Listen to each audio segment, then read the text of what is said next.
30 years ago, I sat next to a classmate in Tiger Vision at Dunnellon High School. Just two kids learning the ropes of TV production. Back then, we were focused on camera angles and editing cuts, never imagining the journeys that lay ahead. My guest today is that same classmate, but the man sitting across from me now has traveled paths that I could never have predicted. From the hallways of DHS to military service, through battles with addiction and a search for spiritual peace, to creating Island Rhythm Clothing Company while facing the need for a liver transplant. His story is one of transformation, resilience, and finding harmony in life's chaos. He's discovered peace through Buddhist chanting, he draws inspiration, and he lives by the motto, peace be the journey.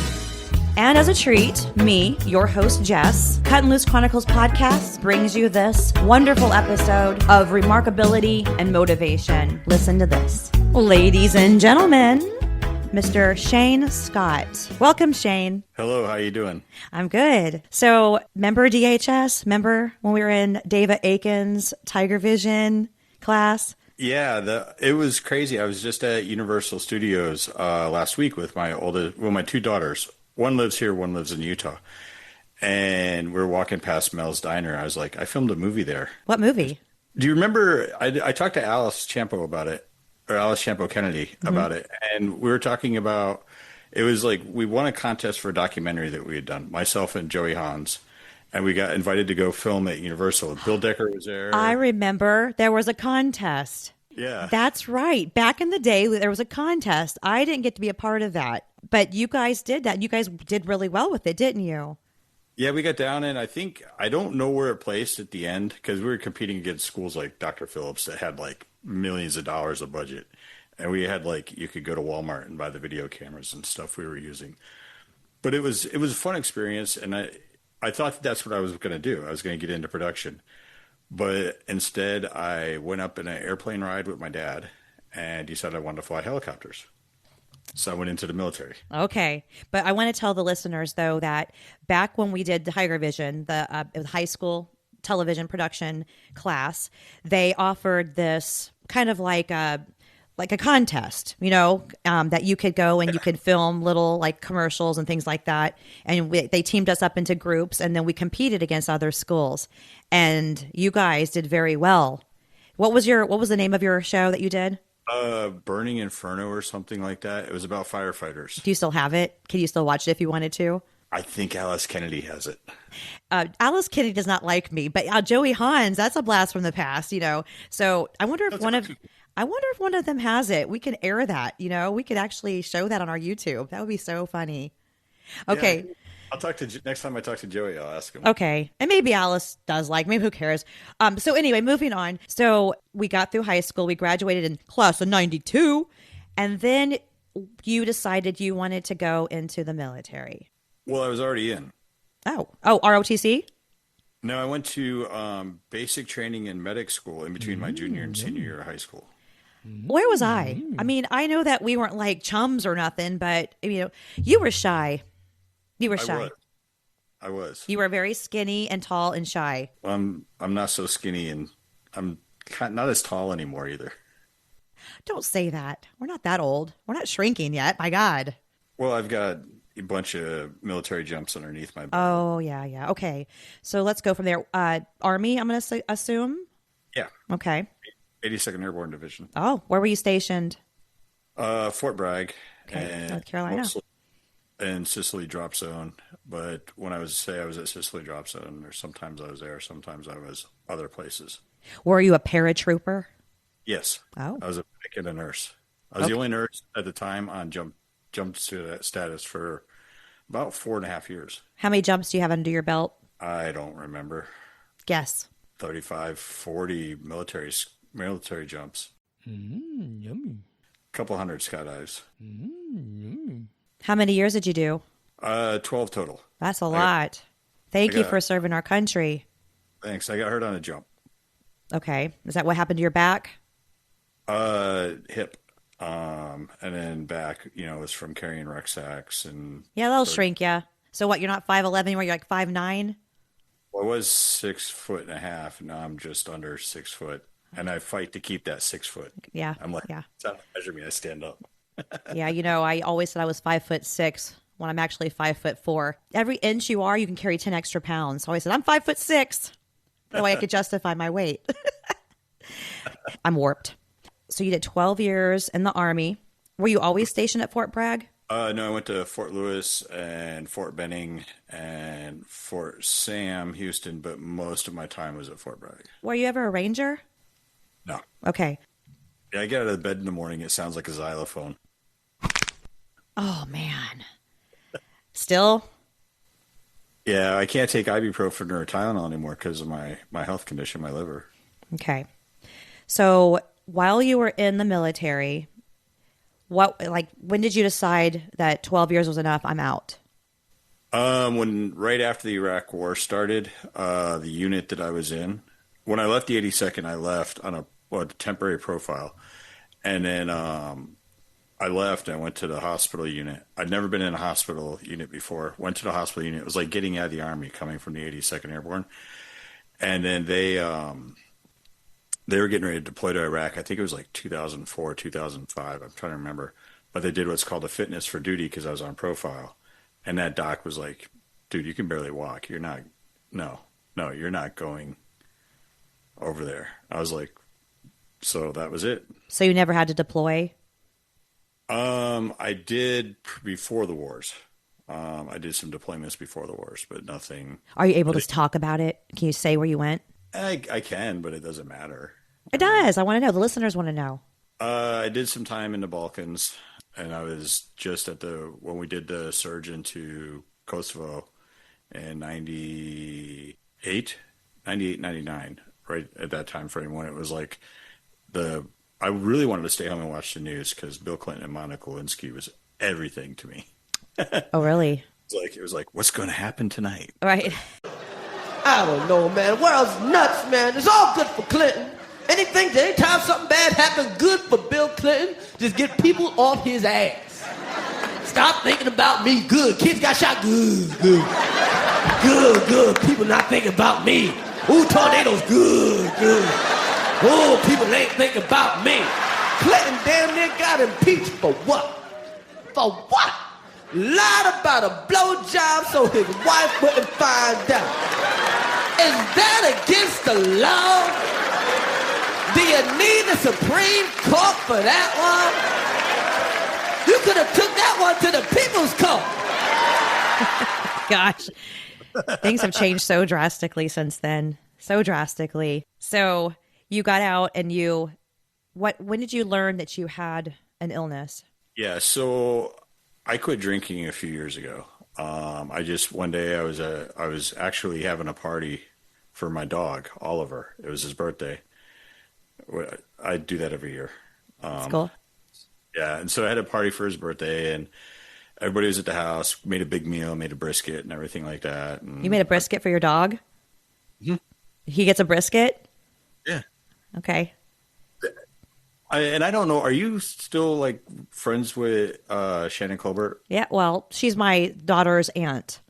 Oh, okay. Yeah. Do you remember the border collie they had, Oliver? No, I don't. They had a white border collie named Oliver. Uh-huh. And Jennifer Gibbs? Sajal? Yeah. She'll be on the show in a couple of weeks, by the way. She's coming on as a guest. She's freaking hilarious. Hey, she's my good friend. And so Jennifer had found a dog, and I was like, hey, if you're looking for a home for that dog, I could use a new best friend. Oh. And then Shannon messaged me, and she's like, are you really serious about a new best friend? I was like, yeah. And then I got introduced to Oliver, and Oliver's been with me it was right when I came back from Hurricane Maria in Puerto Rico. So it was end of 2017, beginning of 2018. And he went from, he would bolt out of the house whenever he opened a door to now I can't even go to the bathroom without him standing right next to me. Yeah, they got to know exactly what you're doing. They get no privacy, none. Yeah, I had to get, I hate to say that, but when I got a newspaper subscription, I had to get two. One so I could sit on the toilet in the morning and read the paper, and one you must be pooping with your morning bowel movement.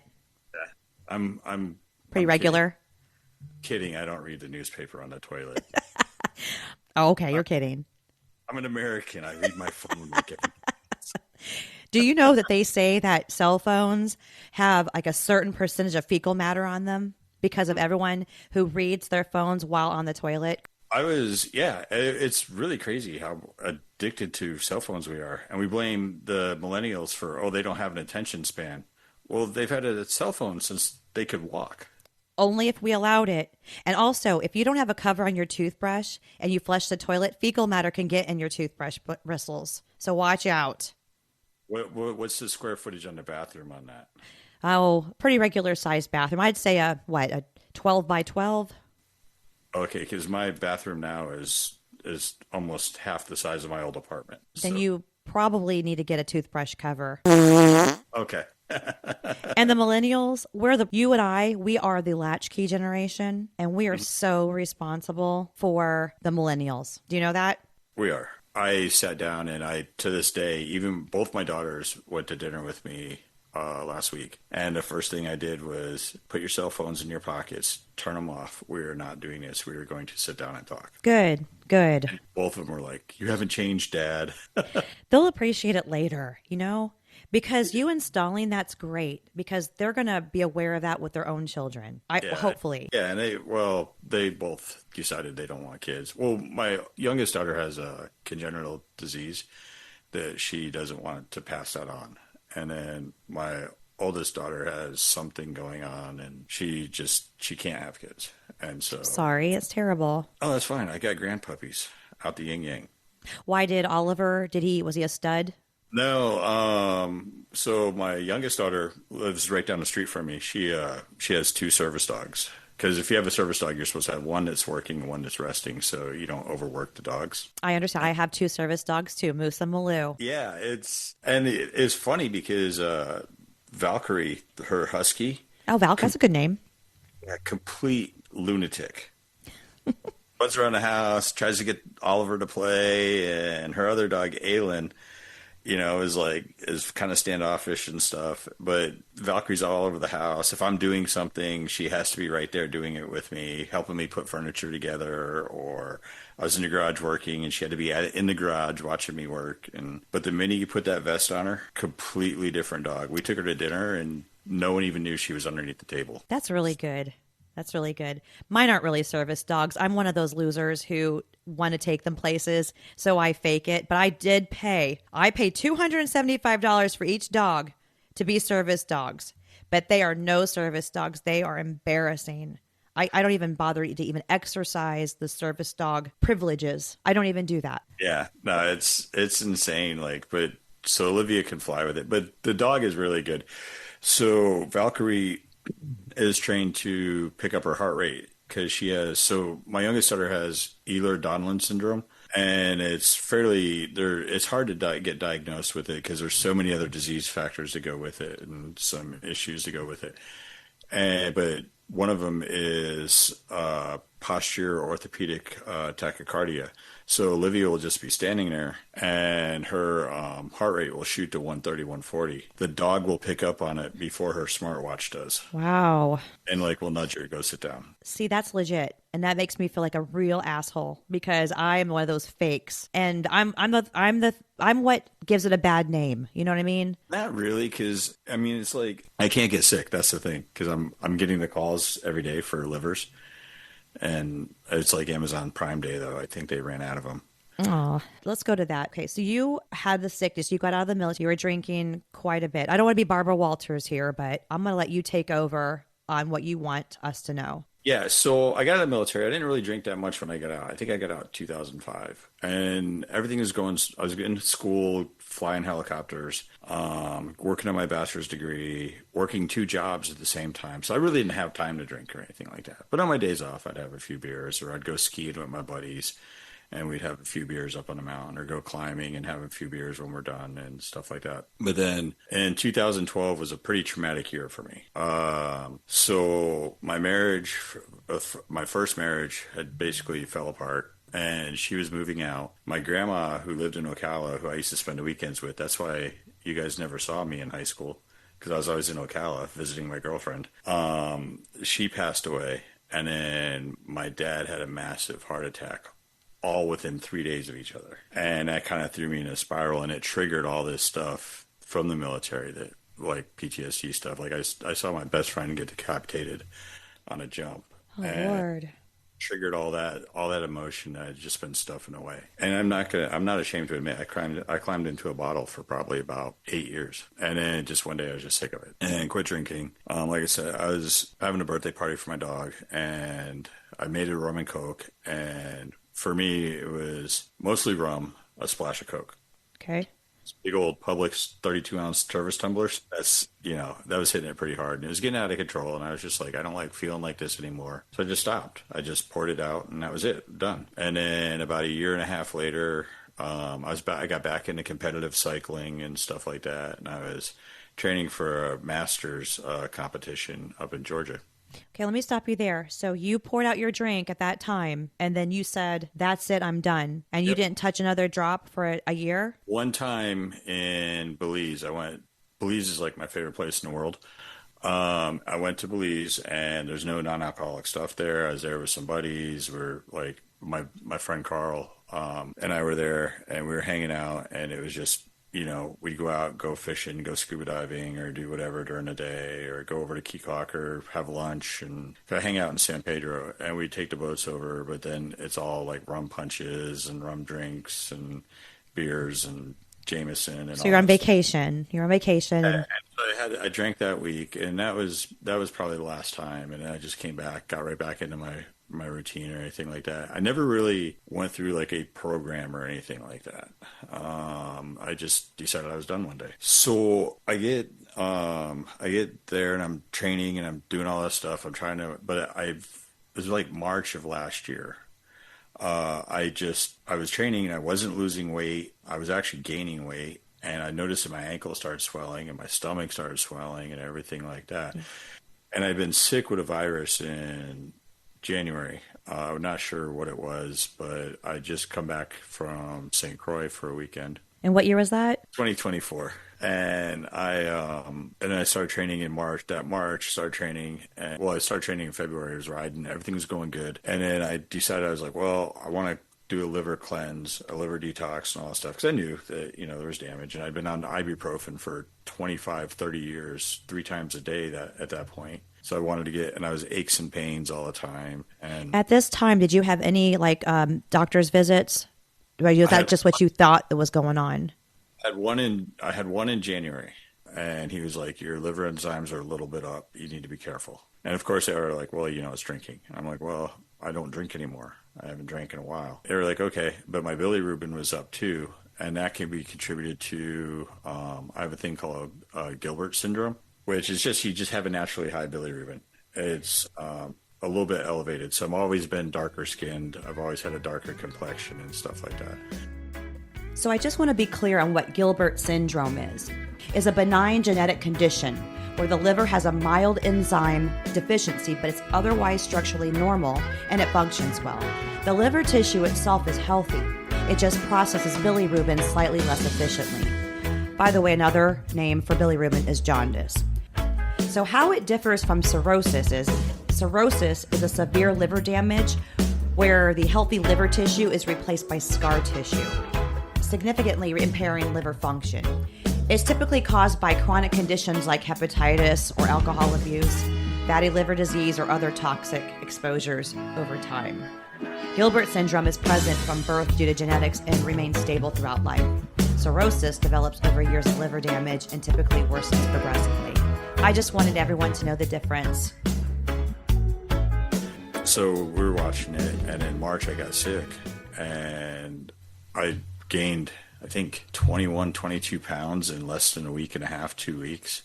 Wow. And I was talking to my wife currently, Michelle, and I was like, hey, I'm not feeling good. And she kept talking to me for like 2 weeks. You need to go to the hospital. You need to go to the hospital. Something's wrong. You need to go to the hospital. So it took me 2 weeks to go to the hospital. I went down to the ER. I was like, hey, I'm gaining weight. This is what they took one look at me. Didn't even do any blood work or anything like that. They're like, we're just going to get you a bed upstairs. Then they did all the blood work and found out that I was in organ failure. How did you take that news? I really didn't have time to think about it. I didn't have time to process it. So I get in the hospital. I'm in there for a week, and let me just tell you about being in a VA hospital at Lake Nona. First of all, beautiful hospital. Except they took a single bedrooms because of COVID and made them into 2 rooms. And there's something about older veterans that I had as a roommate that they love gun smoke. And do you The know show Gunsmoke, not just like breathing some gun smoke. Okay. do you know how many times a day that gun smoke is on? Yes, because my dad is 74. He's a veteran and he loves Gunsmoke. They listen to it. They are watching it all the time. It's blaring in the house because they won't get hearing aids. I know Gunsmoke. Yeah. So I was in the hospital for a week, and then I get out and I'm home for about a week and a half, 2 weeks. And then Michelle was like, hey, why don't you fly out to Albuquerque? Because she's from Albuquerque. And she's like, why don't you fly out to Albuquerque? We'll spend some time, just relax out here. And I was still working at the time.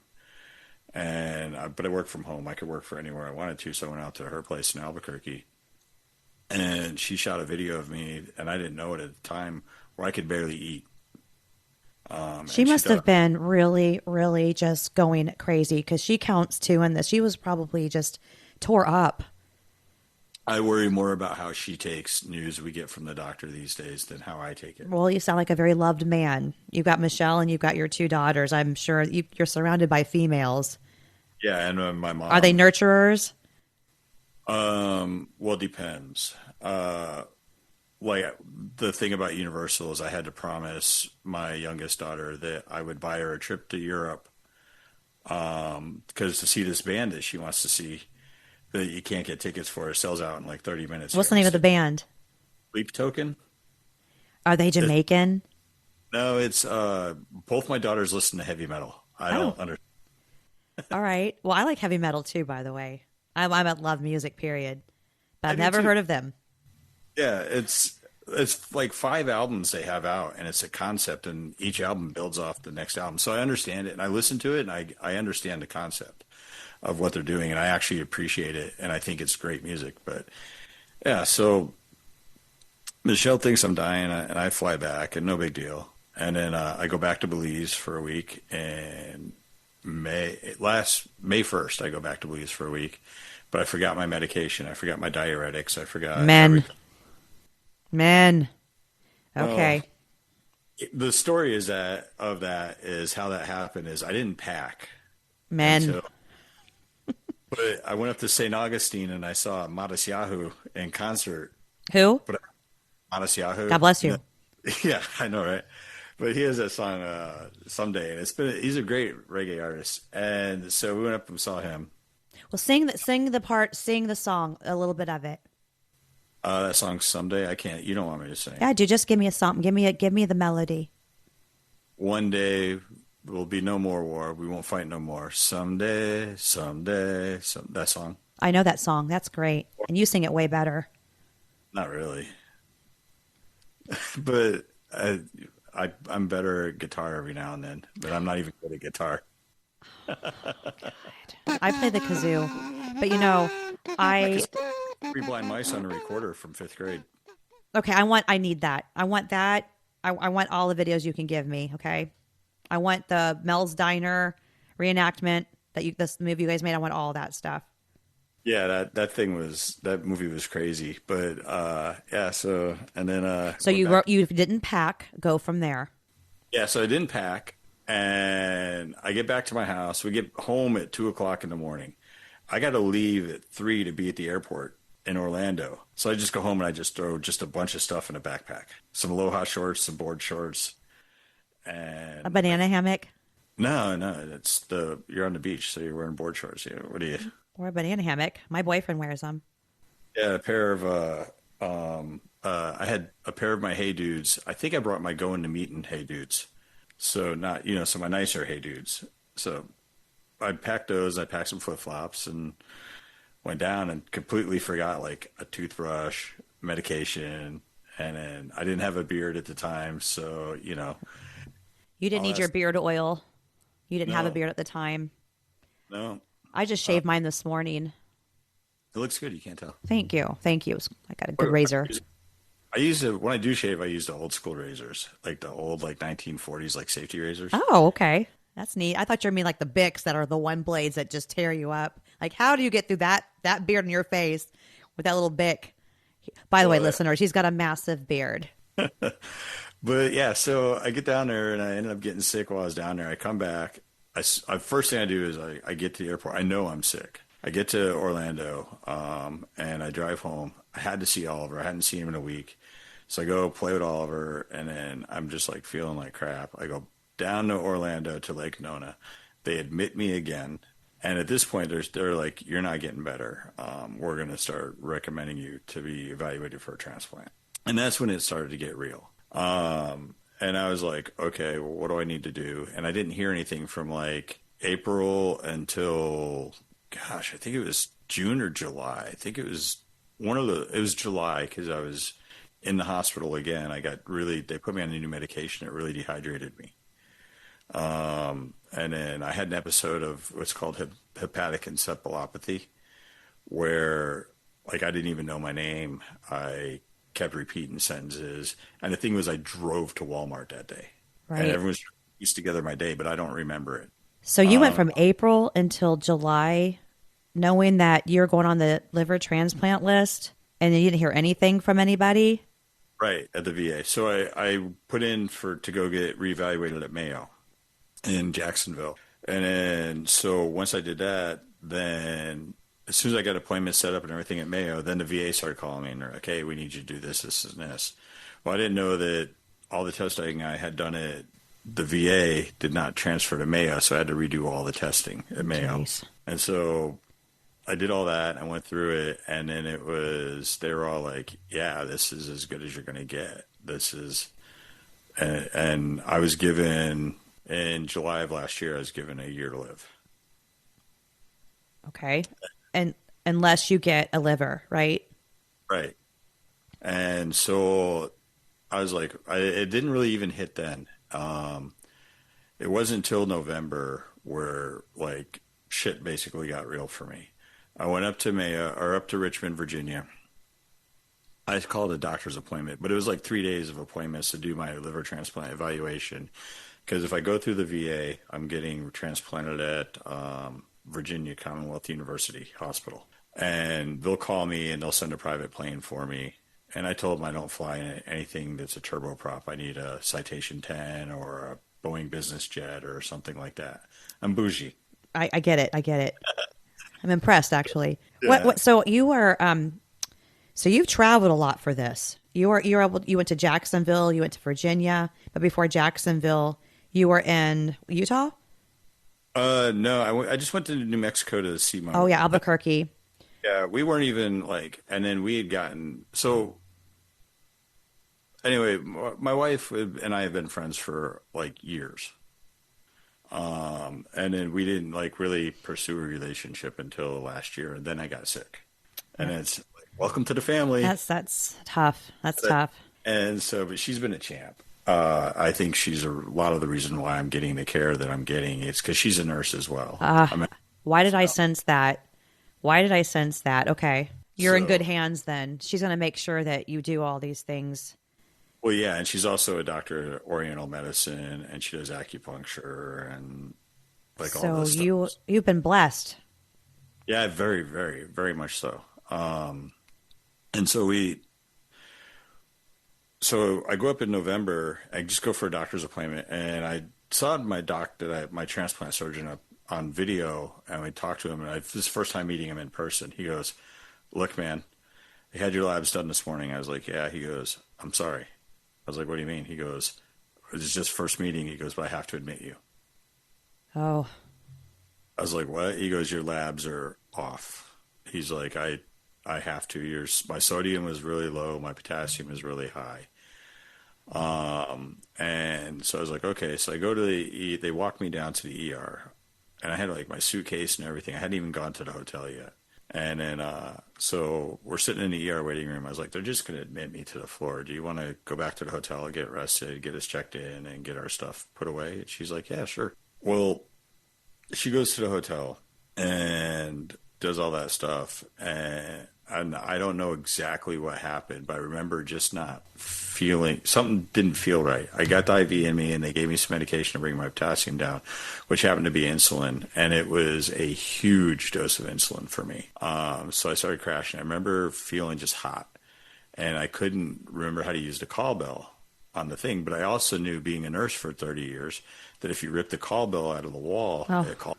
And so as I fell, I remember reaching for the call bell. Because I couldn't stand up. I went to stand up to grab it because it was in the bed behind me. And I went to reach up to grab it. And as I fell, I just remember grabbing it and I pulled it out of the wall. When I came to and I finally got like some sense of everything that was going on. So that was on a Monday. It was like Tuesday night. And apparently I coded in the ER and they put me in the ICU. And so, but it was just a crazy experience because I remember waking up and like my wife was there and she's like, "You okay?" And I was like, "Yeah, it's just weird." She's like, "What?" I was like, "I really want a BK broiler chicken sandwich." Oh, and did you get one? smuggled one in, and now I remember why I haven't eaten one in 40 years. Because They're what? absolutely disgusting. You think so? Oh my gosh. We were just talking about Burger King this morning. Is like, this is the worst fast food. This is the least of my favorite fast food places. I don't eat fast food. Well, that's not true. Every now and then I'll reward myself with Chick-fil-A, but it smells good on the outside, but it's just not good at all. Well, and that's the thing. The thing I don't like about Chick-fil-A is like they're pretending to be healthy. Where Popeyes, they don't give a shit. They're like, "No, you're getting all the cardiac diseases right here." You're right. Chick-fil-A does pretend to be healthy. They why? do. They're fried too. So why would they be healthier than another fried joint, right?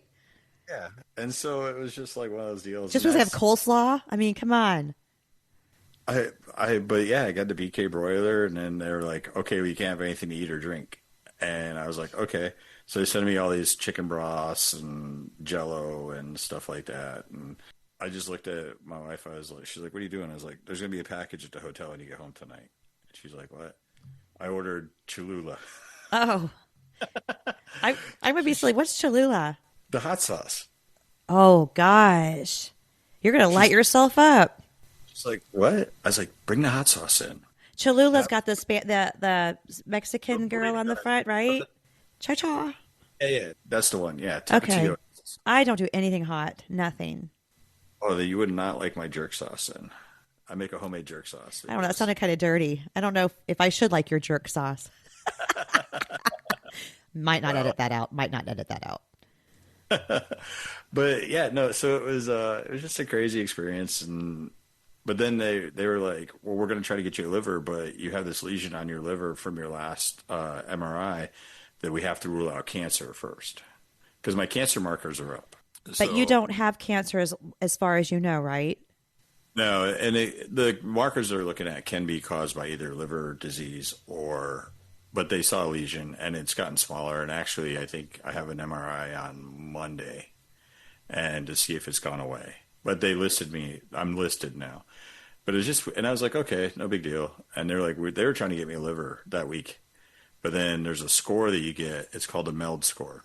And it's based on certain blood tests and stuff like that. And that score, the higher it goes, once you're in the 20s, like 20s or 25s, expect to get a phone call. 40, you're not, usually in ICU. So mine was at like 23 when I got listed, and then it dropped back down to 15. So it's been kind of just hanging out. It'll go from 15 to 20 all the time. But you get this blood test, and it's like on it when they run the test, and I don't know who designed the website or whatever, but they need to be publicly flogged, like for being like a Yankees fan, that drastically, because at the bottom of it, it'll give you a number, 67%, 70%. And what that is your chances of dying in the next 90 days. Oh.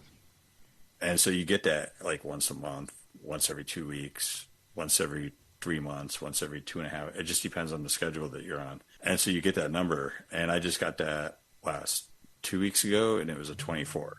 But then I got it they wanted to check again because my potassium was really low.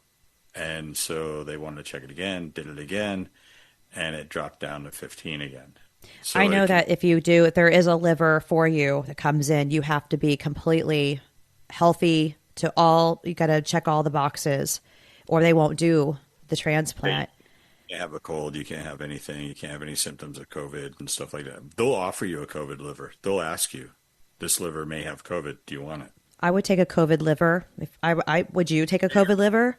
Yeah, I'm sorry. I want to take that back because I have several friends right now that are battling cancer, and it's breast cancer. And one of my best friends has got breast cancer, and we always talked about it. If we got breast cancer, we both said we'll just have them removed. We'll just have our breast completely removed.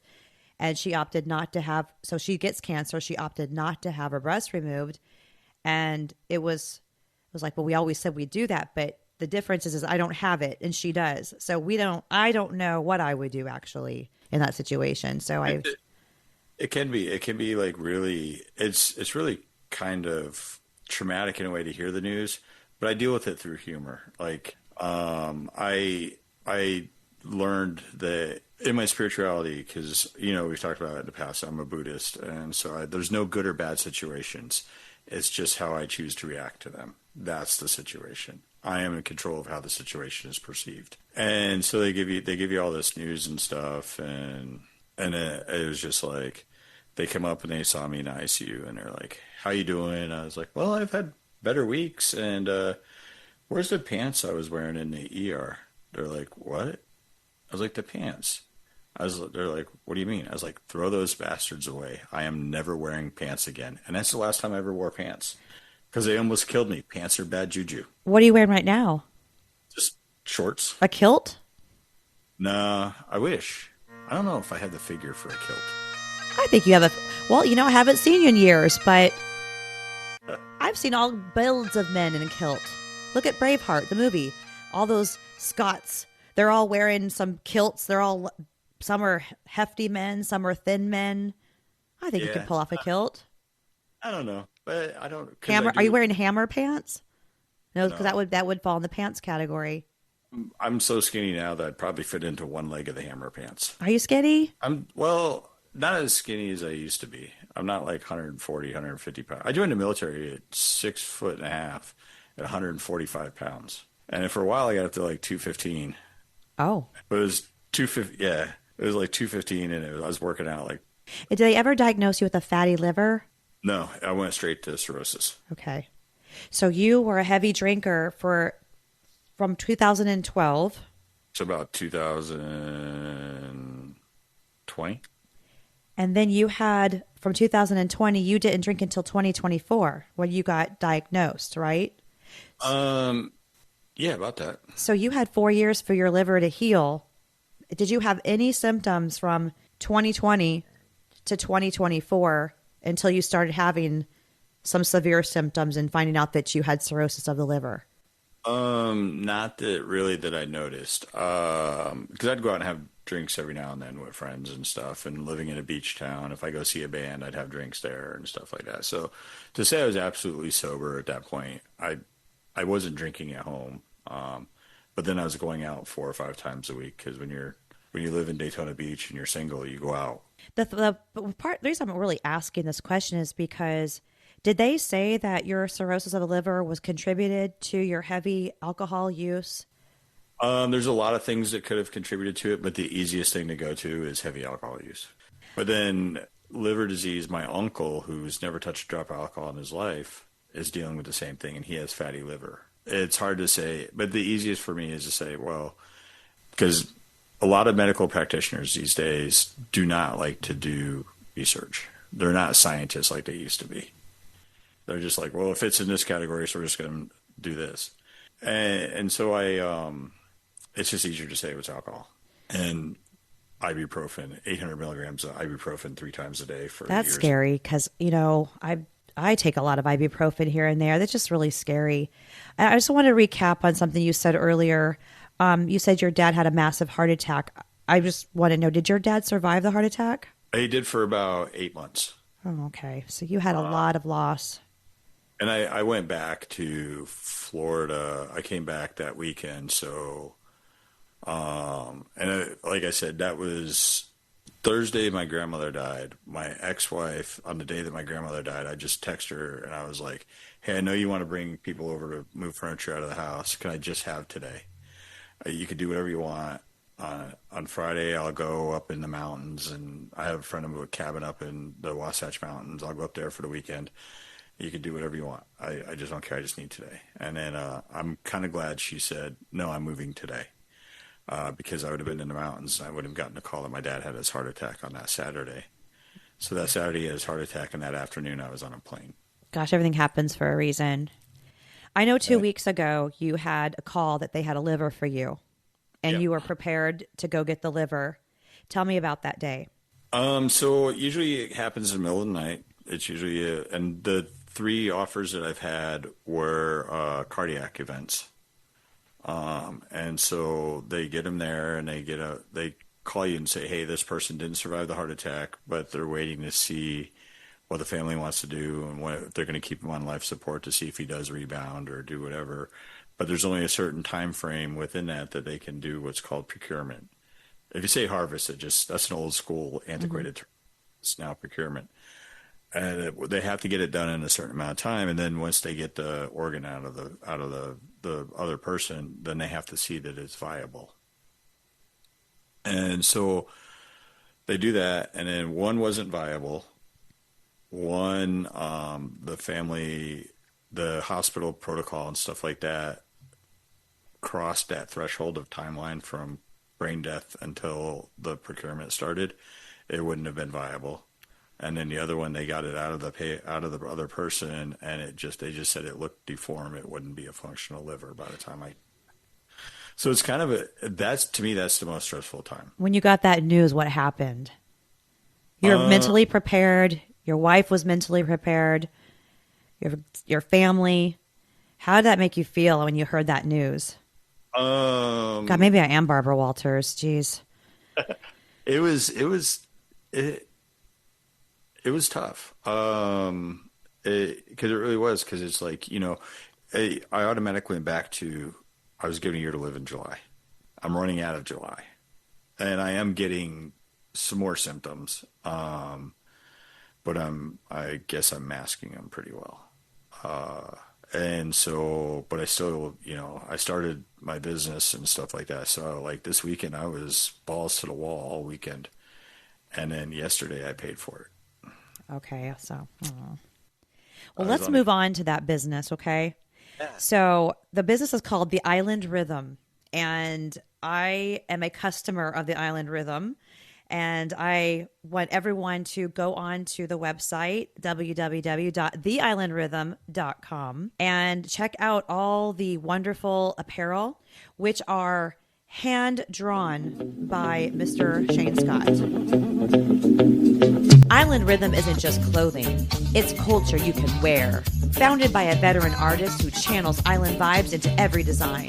We're building more than a brand, we're creating a community rooted in reggae spirit and authentic island rhythm. When you wear Island Rhythm, you're not representing a style, you're joining a movement that celebrates where art meets heart, where military strength meets island soul. To order, go on our website, www.theislandrhythm.com. Again, that is www.theislandrhythm.com. Every Island Rhythm piece starts with pure cotton, soft, breathable, and made to move with you. Light our hand-poured candles and let island scents fill your space. Wrap yourself in our beach towels that turn any day into vacation mode. Top it off with hats that shade your face while you soak up the sun. Because at theislandrhythm.com, this is your invitation to live in the rhythm. Peace be the journey. Tell me what made you decide to take that risk and that chance and just start that business, especially not being healthy. So I retired last year, and I was bored. There's only so much furniture you can find alongside the road, refurbish and give it to somebody. And that's what I was doing. And I was like, well, and then I just started thinking about legacy. What do I want to leave for my girls? And what can I do? It's funny to say it this way, but I chose to do apparel because back in California with my second wife, she ran a t-shirt company. And well, she didn't run a t-shirt company. She's director of marketing for a company that was owned by a lady that was the daughter of Lamps Plus and stuff like that. I don't know how it all worked out, but I would just spend time at in their graphic studio. Lamps or lambs, like meh, or lamps? Lamps, like, you know, turn with it a on. P. Ah, the lamp. Okay. And so I was there and I was just doing some designs and I was like, well, this is kind of cool. And I left one on Entrepeneur, and I had a couple of t-shirts I made for myself, just something to do. And then didn't think about it for years and years and years. Well, with the whole, you know, Gulf of Mexico thing, Gulf of America thing, Flowgrown came out and said, no, we're going to be the Gulf of Florida, which historically is I didn't know that. Okay. Which is historically is accurate. It used to be the Gulf of Florida. I'm signing the executive order to change the name of the Gulf of Mexico to the Gulf of America. Congratulations, Mr. President. Congratulations, Mr. President, but why are we doing this again? We're making America great again. I just feel like the names don't really matter, but okay. Now I'm signing the executive order to change the name of the Belgian waffle to the America waffle. Why are we renaming waffles? We're making America great again. How does renaming... You know, it might sound like I'm making fun of our president, but really I'm not. You know, when you're paying for 14% of someone's oil production, you earn naming rights. That's just good business. Attaboy, Donald. I'm signing the executive order to change the name of China to America. What? Congratulations, Mr. President. Anyway. I'm just going to call it the Gulf because it, you know. I do. I can see all three. I can see calling it all three. So, but if you think about it, like where we grew up and stuff, what are you doing today? Oh, I'm gonna go to the Gulf. That means you're going to whatever they call it, right? Mm-hmm. Well, I'm from English. I said the Canuck, but it's okay. Well, and then but if you go, they go like, what are you doing today? I'm going to the beach. It automatically means you're coming to Daytona. Yeah, it did, didn't it? Or Clearwater, but it was mostly Daytona for us. Yeah, because it was the easier. world's most famous beach with hypodermic needles. No, I'm just kidding. It's gotten better. Boy, the hurricanes have trashed it, but man, it's rebuilding. Thank God.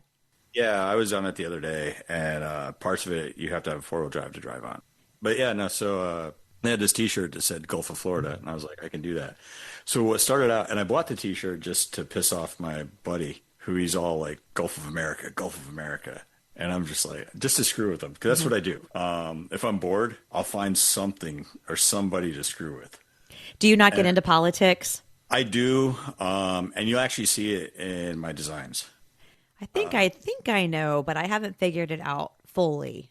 Well, You're about peace. Yeah, and also if you look at the T-shirt that I made that says "Rebellion of Consciousness," what does that mean? What does it mean, Shane?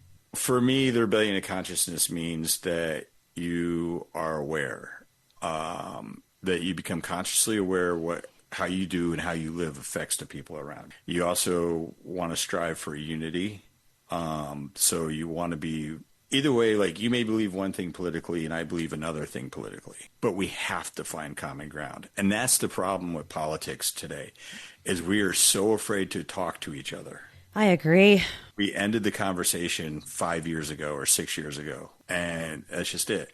And we get into like echo chambers where if you like certain things on Facebook, that's all it's going to show you, or Instagram or TikTok. Define echo chambers. So echo chamber is the easiest way to define it is like, say you go to Instagram or you go to social media or any social media app, or you go to certain news sources and stuff like that, and you start watching it and it confirms your belief. What it does is you're going to start seeking that out subconsciously. Well, social media puts it right in front of you.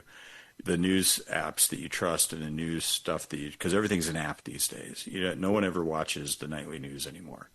And then, if people think that if you watch CNN, you're automatically a Democrat, or if you watch Fox, you're automatically a MAGA guy or whatever, but that's not how I look at it.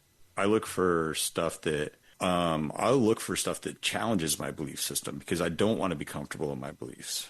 I want to constantly to trust or challenge myself where I know that if maybe I'm missing it maybe I'm seeing something wrong. Maybe I'm not seeing something that everybody else is seeing. And so in an echo chamber, I'm only going to see the same stuff that the same people see that I believe in my belief system.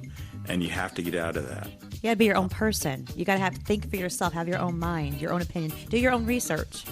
Just in case you all are a little confused about what an echo chamber is, it's when you only hear people who agree with you.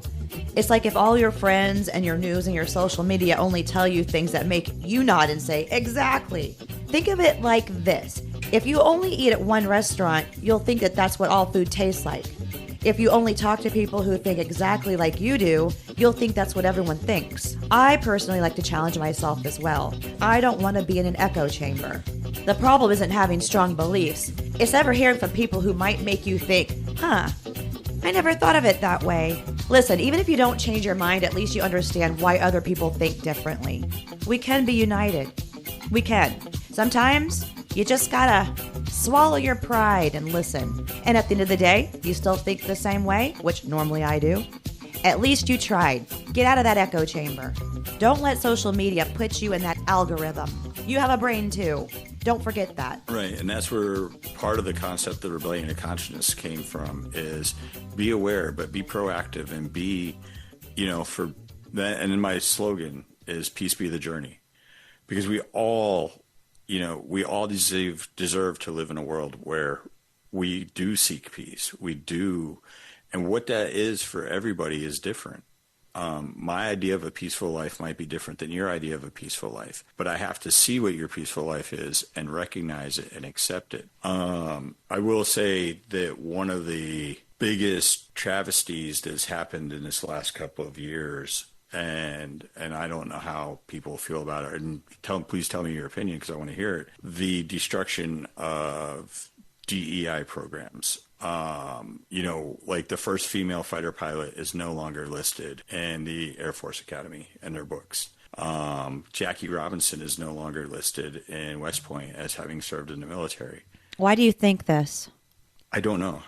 Why do I think it's important to have that stuff? No, why do you think they took it away? It didn't fit the narrative of, like, if you don't go through and you erase all that stuff, like erase the first African-American baseball player, or the, first American female fighter pilot, or the first female astronaut. If you just leave those in place and you're targeting certain other so what is sexual preference or, transgendered rights and stuff like that. If you're just targeting that, then it makes you look like you're just being discriminatory. When if you take away everything, you're saying, hey, we're just not going to do this. Everyone's on the same playing field. But that's not the case. It truly isn't the case. I mean, there's certain things, a history that is there that if you look at it, it's not to make us look bad. I mean, we did some pretty horrendous stuff over the years as Americans. It's not to make us look bad, but it's also to remember and learn from those mistakes and learn from those things. But we're not going to get anywhere if we erase the mistakes. We have to recognize that happened. And I think it's a way to say, well, we're better now. We don't need to remember that. But we absolutely do. I am in 100% agreement with you. In fact, I've done podcast episodes about this very topic, and I go into great detail about it. I'm completely where you are. And a lot of people say it's our age. That's why we think that way. We're older. We don't understand how the younger people are feeling and the younger generations. And I don't think it's that at all. I think it is history. And when we did bad, we have to learn from the bad and everybody else. And hate doesn't live in my heart. So it's hard for me to wrap my mind around actual hate. As an example, the Confederate flag. When I view the Confederate flag, the first thing I think of? Those damn Duke boys, which were yanked off air. I'm like, what do you mean? Daisy Duke is the reason why I got a Jeep when I turned 40. I don't look at it that way, so it's hard for me to view that. But at the same time, I'm not stupid, and I know that there are plenty of people who do, Right.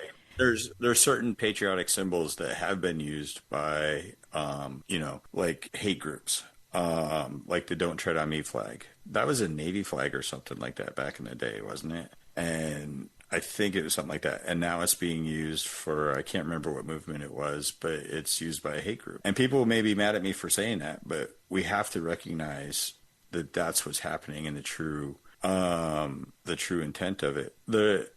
Have you been to Poland at all, or? No. Oh, But okay. Poland does listen to the show, and I'm proud to announce that. Awesome. Poland Well, people in Poland listen to this show. if you go to Auschwitz or Birkenau, God bless you. Gesundheit.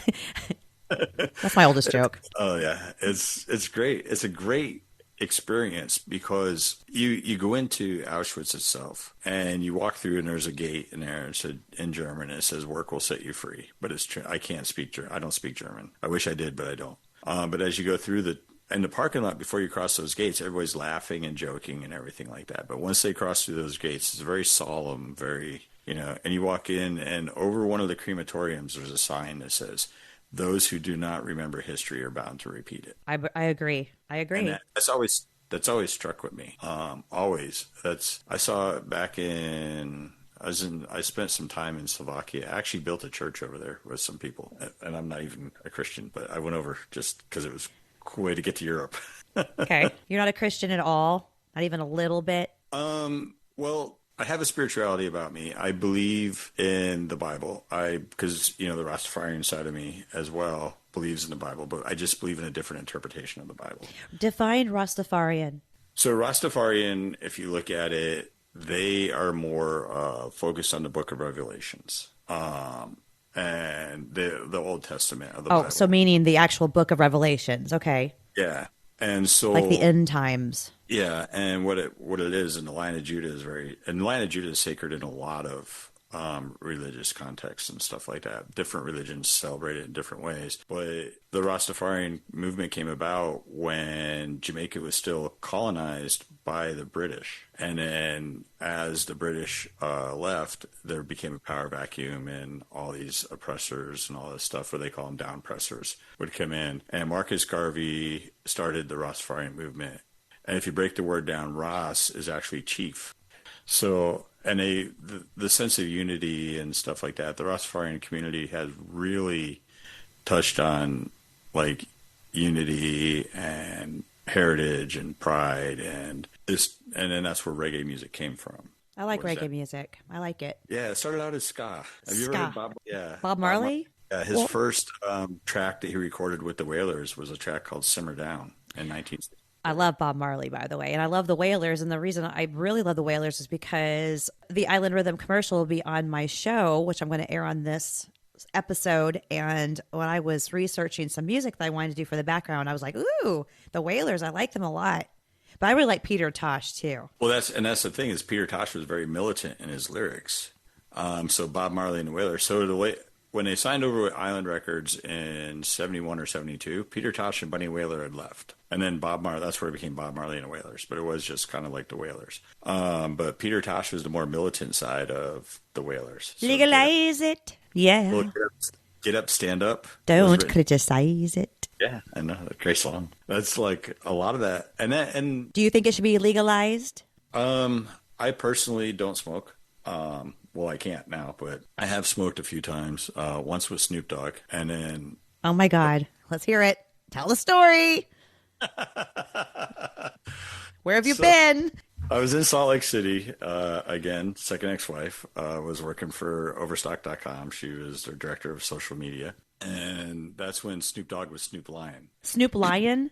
Yeah, he did. It sounds like a grocery store now. So he went from Snoop Lion to Snoop Dogg. Yeah, Snoop Dogg's way better. Well, he was Snoop Dogg. Then he went to Snoop Lion because he did a reggae album. Miley Cyrus is on that album. Bunny Wailer's on that album. And he had this song called "The Good Good," which Overstock used as their anthem. Well, Overstock was started on October 20th. That's Snoop Dogg's birthday. What year was this? This is gonna be a long time ago. 2015.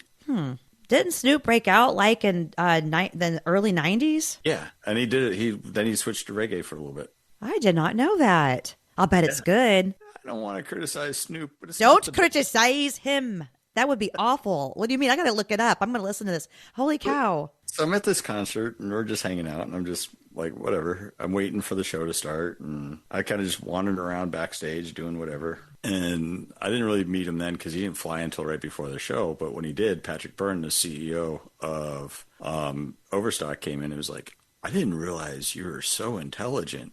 Like, or some comment that pissed Snoop off, right? I would piss me off too. Jeez. I was like, okay. No, And actually, I then hear it all the time. they gave him a playlist. They only wanted to hear his like clean, like reggae style, like music. He didn't play any song except for the Good Good off that album, and he played it last. He came out with Gin and Juice. And you were there?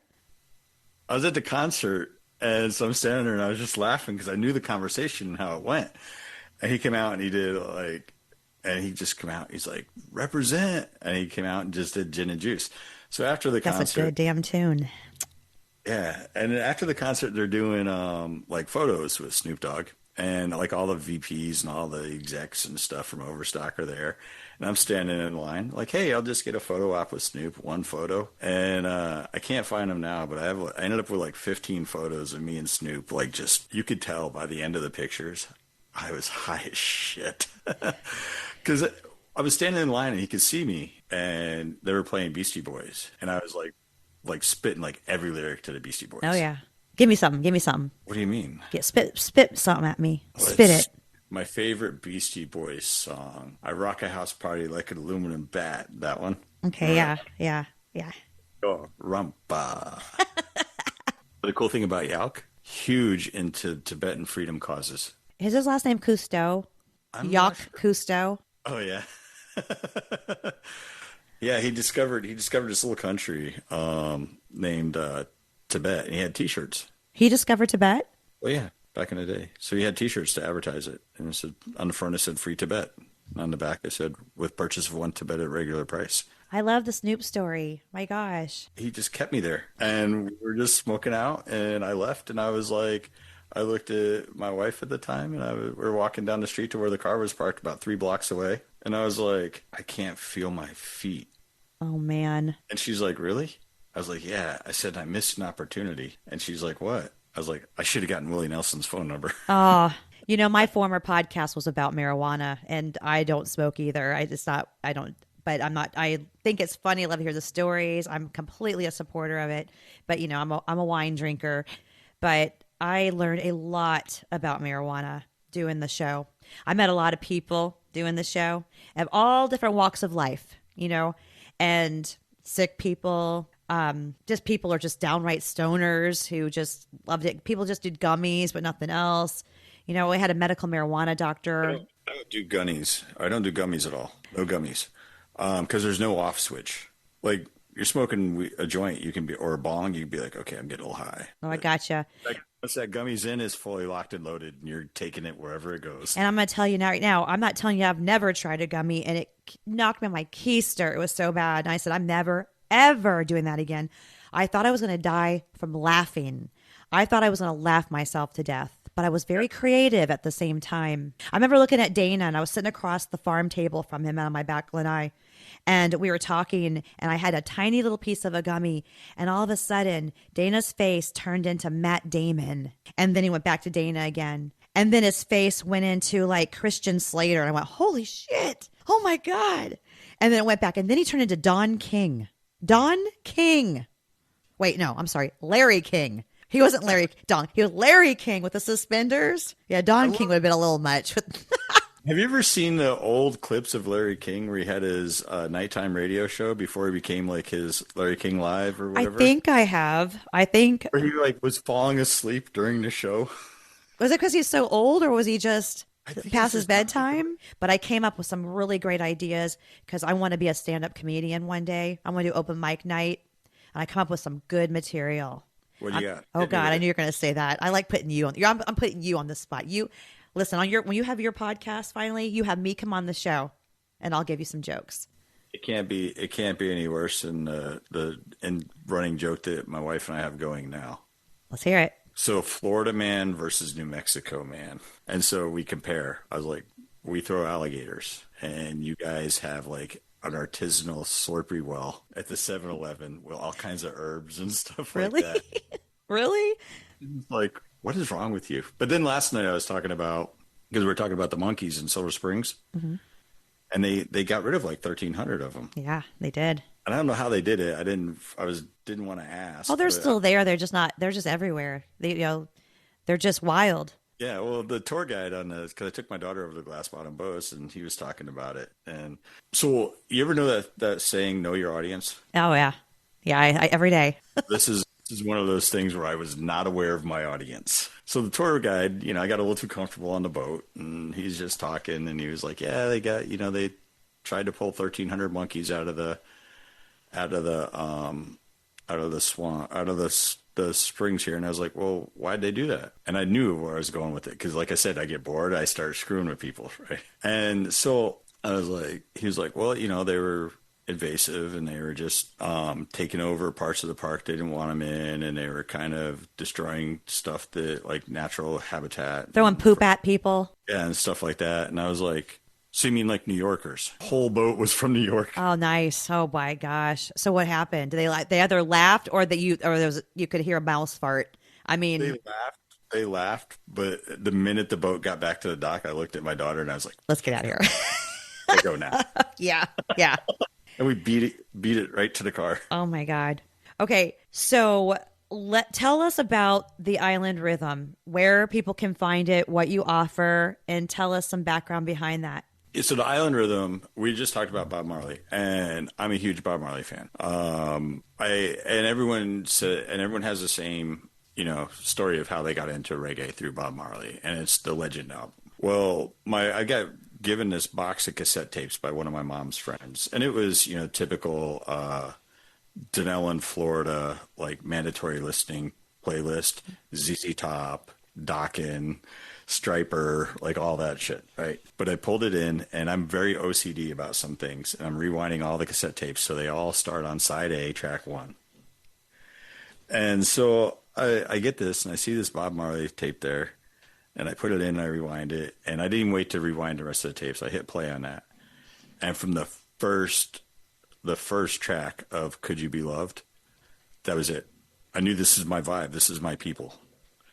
And what it did is it made me realize the world was bigger. And that's kind of why I joined the military. I was like 12 years old, 13 years old when this happened. But I knew the world was bigger, and I wanted to see as much of it as I could. This was my vibe. I knew this is the people I wanted to be around. I knew the world was bigger than what I thought it was. For me, the world was Dunnellon Walmart and the Walmart on Highway 200 in Ocala. That was the world at that time for me. And so I started listening, and I started getting into more artists and stuff like that. And that was like back when Alpha Blondie was around, and started getting into those, and Max Romeo. And remember 102 Jams? 102 Jams. Oh, yeah. Stevie B. Yeah. I was speaking of 102 Jams era, too. Razzles in Daytona is still open. Oh, my gosh. Wow. Razzles.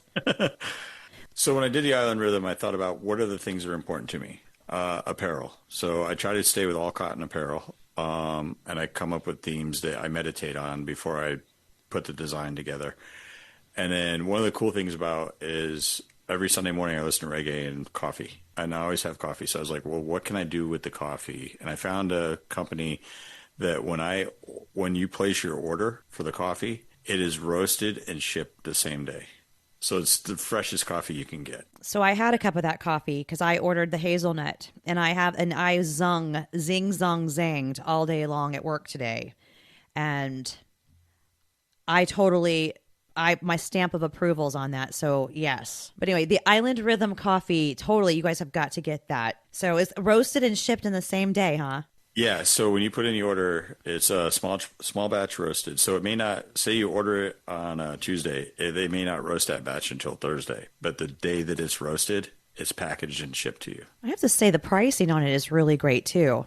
I try to stay competitive on it. One of the things is with all the tariffs and the environmental conditions and all that stuff, you can get really expensive with the coffee.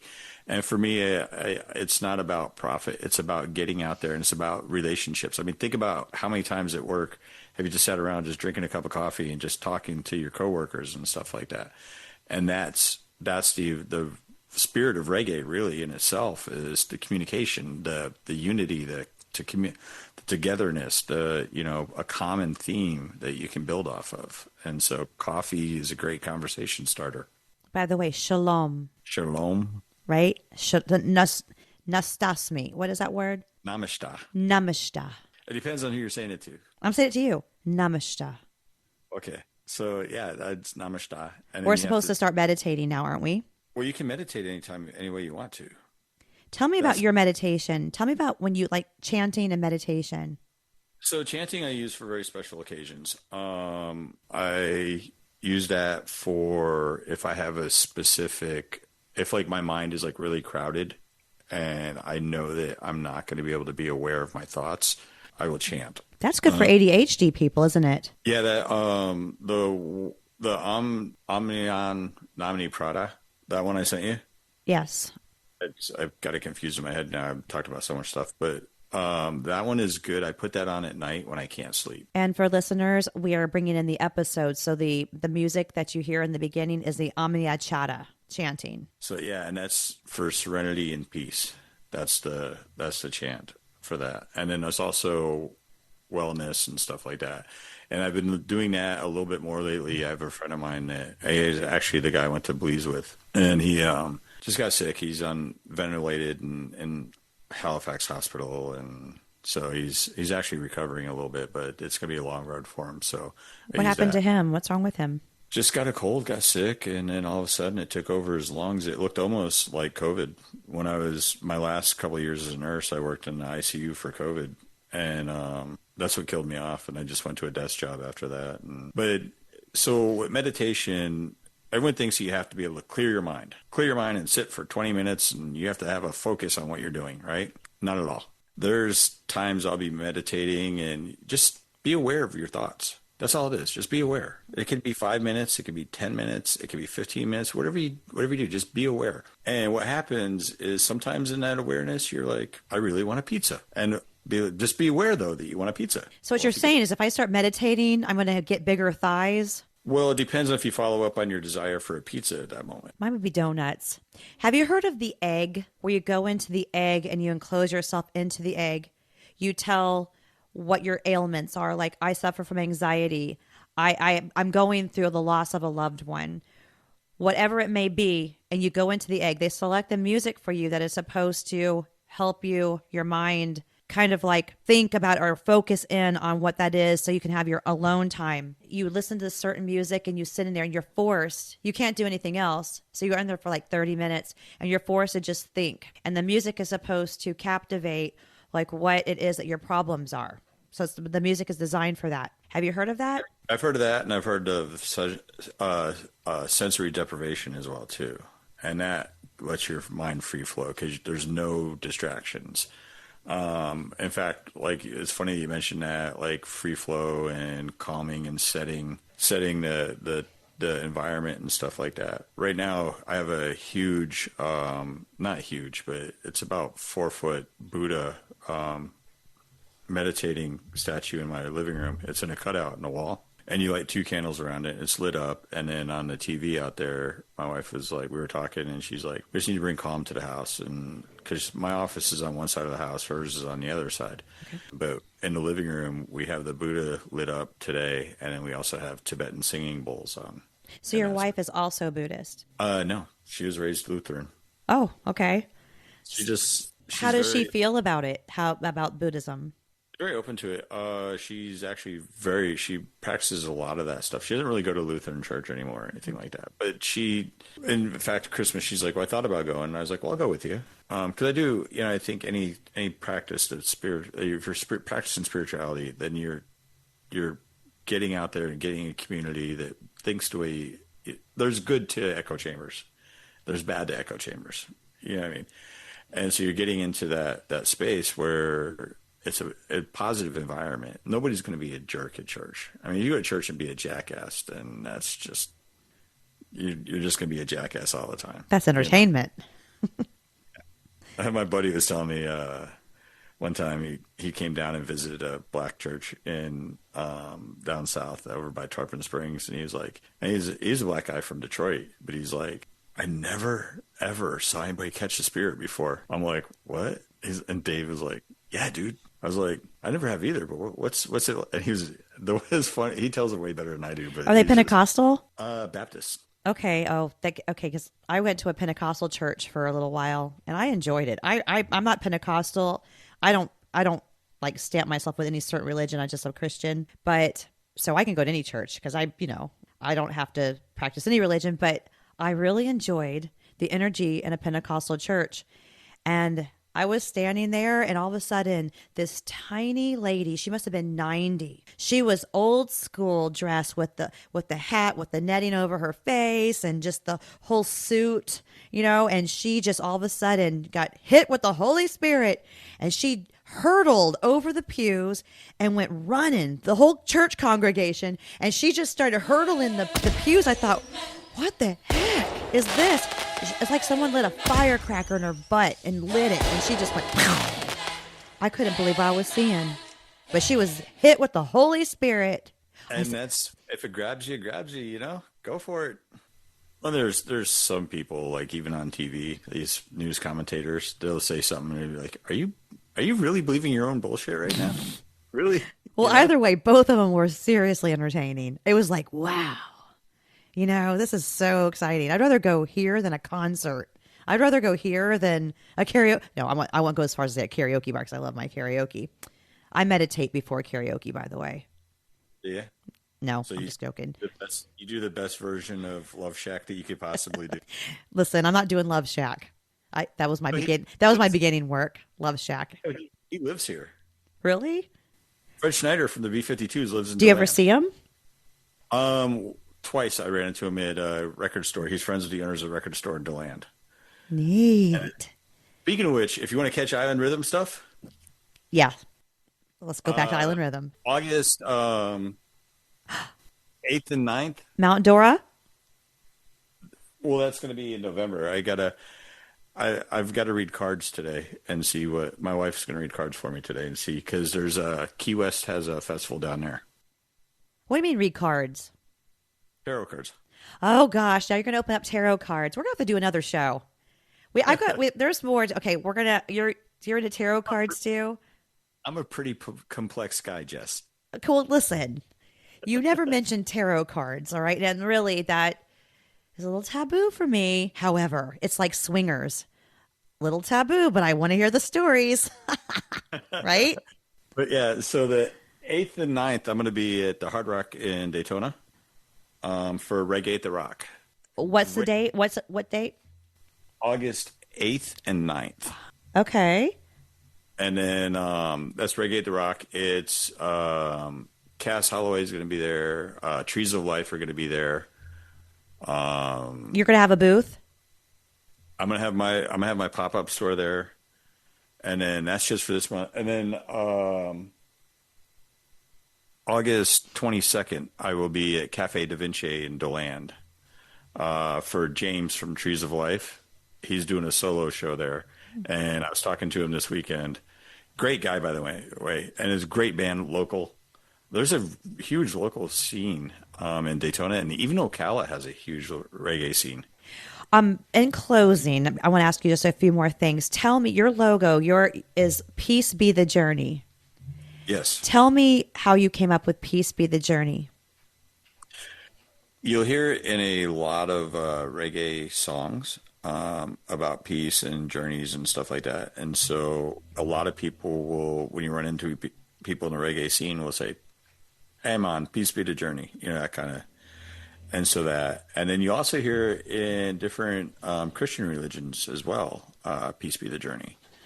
And so it can be taken any way you want it to, but for me, it stood out as I want peace in the world. I've seen the worst of it, and I want goodness. I mean, I've seen the caste system in India. I've seen poverty in the Virgin Islands. I've seen the destruction of Hurricane Maria. And so we put a good foot forward, and we always think about each other, and we care about each other, and we create this unity and this vibe that we can have peace. So peace be the journey. And so that's the ultimate destination, or ultimate destination is a peaceful world, but we have to journey to get there. So peace be the journey. That's beautiful. And this is a heavy question. Okay. So take your time answering it, but what is your advice for people who are struggling with addiction, and your advice, so say they get dealt with terrible news like you did? What is your advice to people to keep peace? don't make the mistakes I made. I thought I could just handle things by myself. And when you do that, you destroy so much trust in people. Like I was always thought I was trustworthy because I was always a guy. If you need help, I'd be there. If you need this, I'd be there. But when I was going through some of my worst stuff, I never asked for help, and that devalued the friendship to them. They felt like I devalued it and it eroded trust. So many people have been dealing with with what you've been dealing with. They either done it quietly or they don't suffer in silence. If you need help, be afraid. Don't be afraid to ask. And I'm not the best person in the world, but I know people that have better resources than I do. So even if you feel like you're in a dark spot or whatever, email me and just say, hey, I need help with this. And if I don't know how to help, I might know somebody who can. And that's the goal of the Island Rhythm. Create that community. And like I know people that are struggle with addictions, people I thought had it all together. And next thing I know, I run into them. And I was like, dude, what happened, man? I hadn't seen you in a while. Oh, and then we started talking, and then it came down to, recovering from something or just devastating news or horrible. I had a friend of mine that was the greatest guy in the world to me. Thought that everything would matter, like everything was awesome. He was a good guy, military, all that stuff. Hadn't heard from him in years. Finally caught up to him. I was like, well, what's up, man? Where you been? He was like, well, my ex-wife accused me of raping my kid, and I went to prison. And so I was like, I don't know how I feel about that. And then I had to think about it. I was like, just support him. I may keep him at a distance a little bit or whatever, but just support him. But he needs the support. He's back out. He's rebuilding his life. And what if just an email and say, hey, can you help me out with this? And I'm like, yeah, there's this place here I can research. I'm good at research. I can find stuff. It doesn't matter where. There's always somebody there that's willing to listen. And I think that was my biggest. Don't suffer in silence, because there's a community out there, and that's the biggest takeaway I have from what I did. Because I just quit drinking, and everyone was just like, "Well, you're not the same." And yeah, I lost friends during it. People that would just like to see me at the bars, and because when Shane was in the bar, guess whose the bar tab was on? Well, I was single. I made a lot of money, and I had a huge bar tab, and I wasted it all. And when I look back at it, and I was like, the people that are truly my friends are still around. The people that were just there because I was Mr. Good Time, they're gone. And I wish the best for them. And if they ever came up to me and said, hey, man, sorry, I didn't, I'd be fine. But for the most part, it's, don't be afraid to ask for help. There's no shame in it. I know that's one thing I had to learn, because in the military, you ask for help, you're weak. But that's not the case, especially with veterans and stuff like that. In fact, that's one of my next projects for next year is to do a festival, a nonprofit festival for veterans and mental health and stuff like that. I'd like to be a part of that. So you definitely will be invited. And then I'm trying to get sponsorship now. I'm trying to find a location and see what I can get for sponsorships. I know that there's some medical marijuana dispensaries and stuff like that will sponsor events like this. And I know a really good place, and I'll tell you about it after when we're off air, and I'll give you a good little tip on a great place to have that event. I think you'd be really interested. And thank you for sharing your story with us. Yeah, no problem. Like I said, I have no shame, and no, I'm not embarrassed about anything I did. I can't apologize for anything I did, because a lot of times, one of the things I thought when I quit drinking, I'd quit doing stupid shit I don't remember. Well, I still do stupid shit. I just remember it in HD now. So it's some of your stupid shit I want you to remember so you can share it on the show, because I just love good stories. Of course, okay. You said earlier that you get through things with humor. So do I. I go right to that, because we all know it's real. These crappy things are happening, but what I found though is when you're doing your psychological, you have to go through a psychiatry review for your transplant. Psychiatrists do not like senses of humor. I made I quit drinking and doing stupid shit I don't remember joke to them. And And they upped your prescription. They started writing. They're like, "So what do you do that's stupid now?" I'm like, "Well, what do you mean?" I was like, do you want a list like today or? God, I do something stupid every day. Tell everyone how they can email you. I want to know about your email. Tell everyone about your social media, where they can find you. You can find me on Facebook at The Island Rhythm. Instagram, same thing, The Island, and I think it's got it's The Island Rhythm, but it comes up. Email me at the website. Just go to my website, theislandrhythm.com, and there's a contact us. And when you fill out that form, there's a blank space in there you can free type. If you need help or you need anything, like I said, I may not know how to help, but I know somebody who can, and I know I know how to find the resources and stuff. Because this is not just about selling T-shirts for me.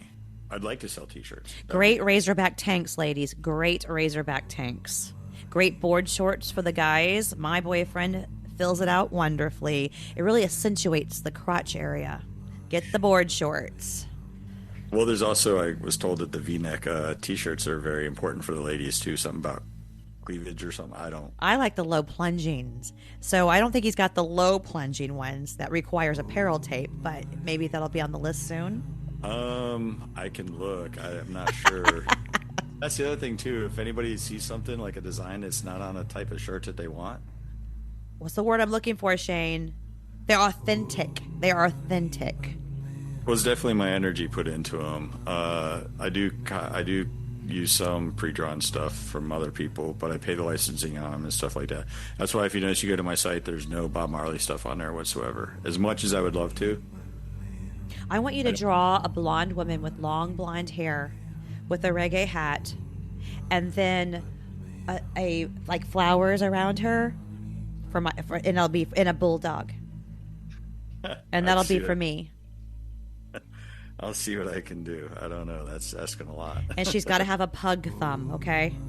A pug thumb. Oh, yeah. Yeah, that's I'm known for that. And listeners, you can find me at Cut and Loose Chronicles podcast off of Spotify. And, of course, on Instagram under Cut and Loose Chronicles. Facebook, blah, blah, blah, blah, blah. We all know that. Shane, you're going to come back on my show, right, to talk about tarot cards. Well, I could do that, and I can talk about being young and underage and drunk in Mexico City with no money and not able to use a ATM card and call my parents, collect at 2 o'clock in the morning. Was Snoop Dogg there? No, it was a bunch of people I went to high school with, actually. Okay, you heard him. All right, thank you for coming on the show. Say goodbye to us in Buddhism. Namaste. Let's chant together. You